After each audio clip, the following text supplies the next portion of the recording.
Clash of the Classics. Hey everyone, I recognize that intro. That's right, it's time for Clash of the Classics. I'm Donnie. I'll be your moderator here on Horsepower for an hour. We do have a special guest in the room with us today. It's Mr. Stuart Wilson. Stuart is a seasoned, successful stunt person working in the Hollywood major movie picture industry. Great to have you on board. Stuart, thanks again for hanging out with us. Thank you for having me. It's going to be lots of fun. Every week we turn the clock back. We pit two classic models against one another. We go head-to-head with styling. We look at design features. We look at powertrain stuff. Then we vote on the car that we like best. And as always, we welcome you to join us. Let us know which car that you prefer. These battles are continually fueled by National Parts Depot. For the finest in classic car restoration parts, got to check them out at npdlink.com. Today it's the 1956 Mercury Montclair convertible battling that 1956 Olds 88 convertible. Now I want to start with the 1956 Montclair. First things first, as soon as it's safe, everyone, pull over. You got to Google yourself a picture of this car. Have a look at it. This is probably one of the prettiest convertibles I think that Mercury has ever produced. Spence, I like this car a bunch. In terms of both vehicles, it's difficult to, I guess, make a real sharp decision on it. I like them both. But this Mercury, definitely gorgeous. And we've got the perfect car for our celebrity guest here today, going convertible for SoCal. It's a really beauty.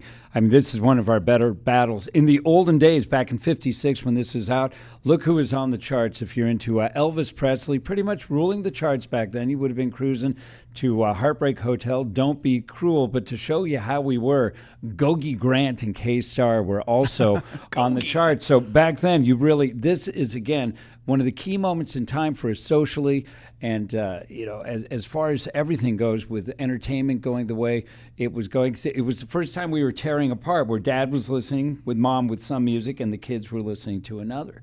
Well, for 1956, Ford dropped the car a few inches lower than the 1955 model. All Montclairs had that 312 Y block, ran a 4-barrel carburetor, and rated somewhere right about 210 horsepower.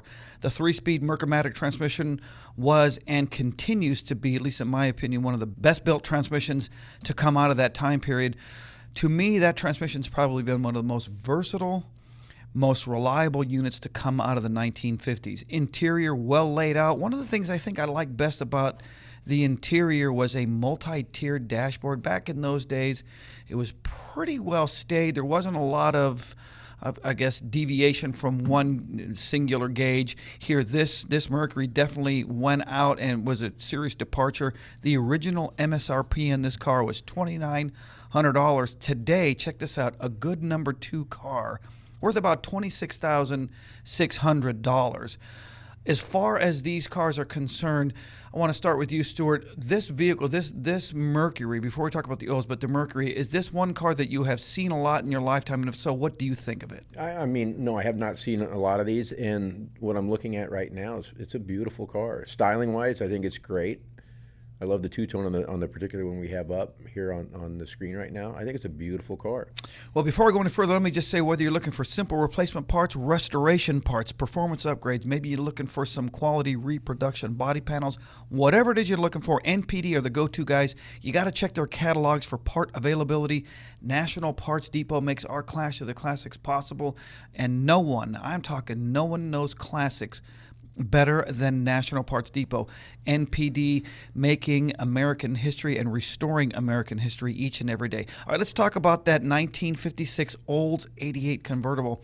This is a great example of 1950 styling, Spence. Probably many people's favorite, especially in the classics world.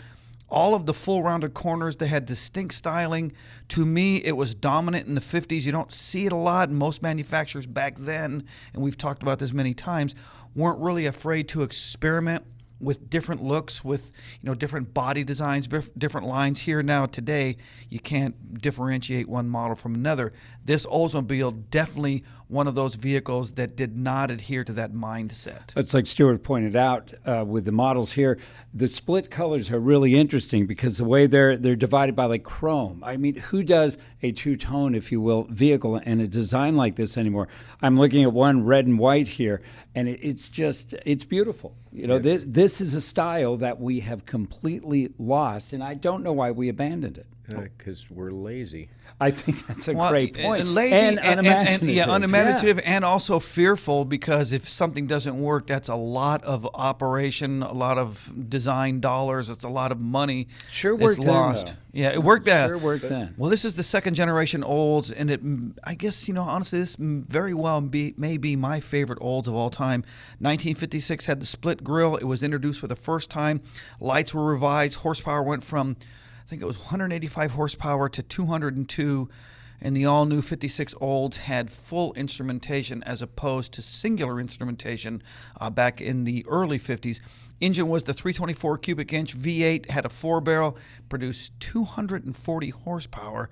And another first, and a lot of our transmission people may know this, it was the first year for the Jetaway transmission that replaced that old 4-speed Hydromatic that they used, I think, since I think it was the late 30s or early 40s, went to the Hydromatic. It was revolutionary for the time, used a variable displacement pump, something that was completely and totally unheard of back in those days.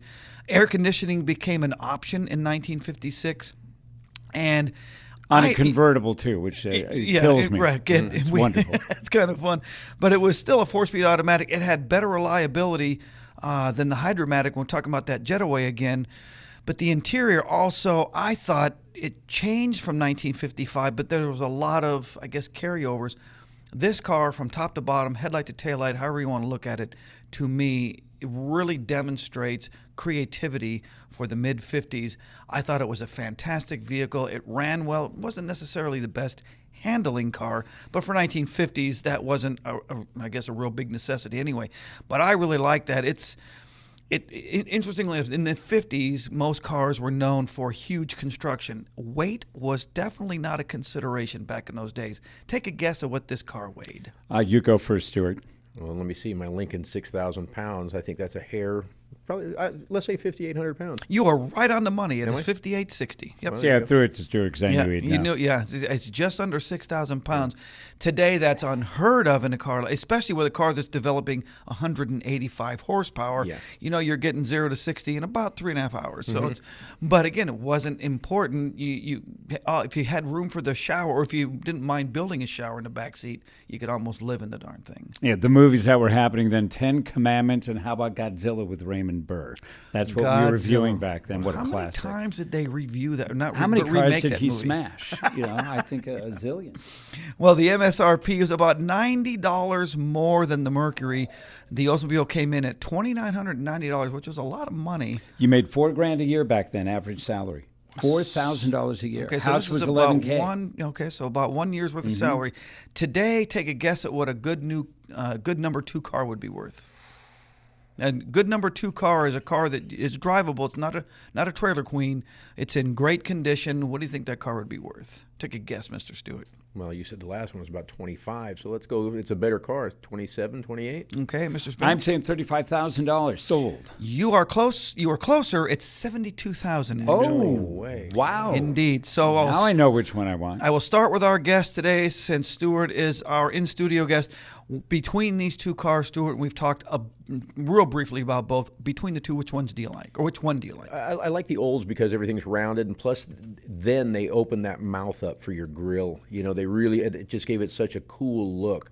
I think the Olds. I got to go with the Olds. All right, Mr. Spence, where are you heading? Crazy about a Mercury, David Lindley, but I'm going with the Olds. It's a better looking car. Okay, so today Spence is odd man out. I'm going to ride with our in-studio guest. I like the Olds as well, although I will say that Mercury is definitely a nice vehicle, but I think, and for what you just said, some of the rounded corners, some of the rounded edges, just the distinct styling, I really liked it. But if you got a classic ride, you're in the middle of a classic build, just considering getting into classic car restoration, got to do yourself a favor, folks.